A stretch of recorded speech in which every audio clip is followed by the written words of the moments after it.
গোয়ালবাথান উচ্চ বিদ্যালয়ের উন্নয়নে ১ মাসের বেতন দেওয়ার ঘোষণা এমপি সেলিম রেজার। আমাদের সহকর্মী মোহাম্মদ পলাশ শেখের রিপোর্টে থাকছে বিস্তারিত।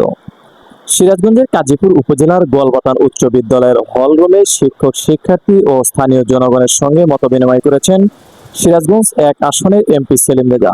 বিদ্যালয়ের প্রধান শিক্ষক নজরুল ইসলামের সভাপতিত্বে আয়োজিত অনুষ্ঠানে শিক্ষক শিক্ষার্থী ও স্থানীয়রা বিদ্যালয়ের বিভিন্ন সমস্যা ও উন্নয়নমূলক কাজের প্রয়োজনীয়তার কথা তুলে ধরেন।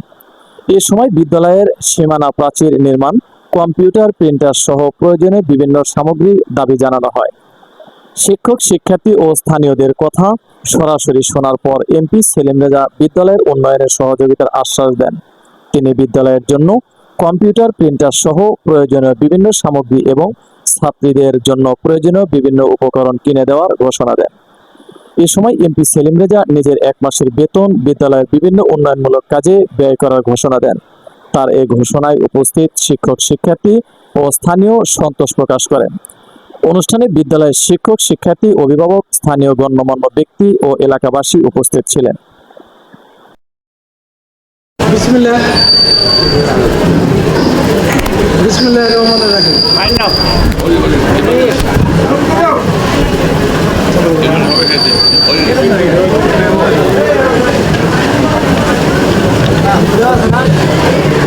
আজকে আমার মন ভালো এই জন্য, নির্বাচনের আগে আমি আসতে পারিনি, নির্বাচনের পরে আসছি এবং এই যে নিশ্চিন্তপুর ইউনিয়নের সবার সাথে দেখা হচ্ছে।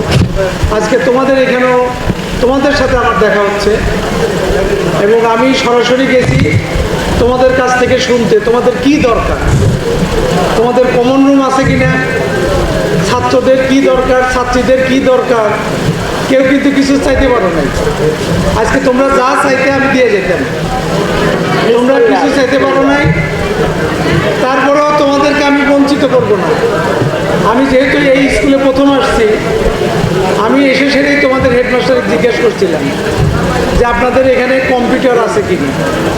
বিদ্যালয়ের নির্মাণ পাশে হ্যাঁ একটা বাউন্ডারি তো দরকার, তার দাবি হলো শহীদ মিনার, তার দাবি হলো মুক্ত মঞ্চ, তার দাবি হলো বিদ্যালয়ের মাঠের মাটি ভরাট।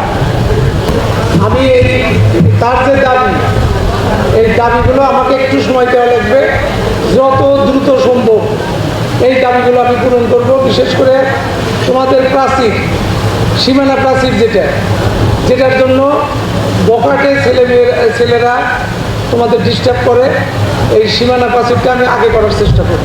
জায়গায় রাস্তা বাদ থাকবে না।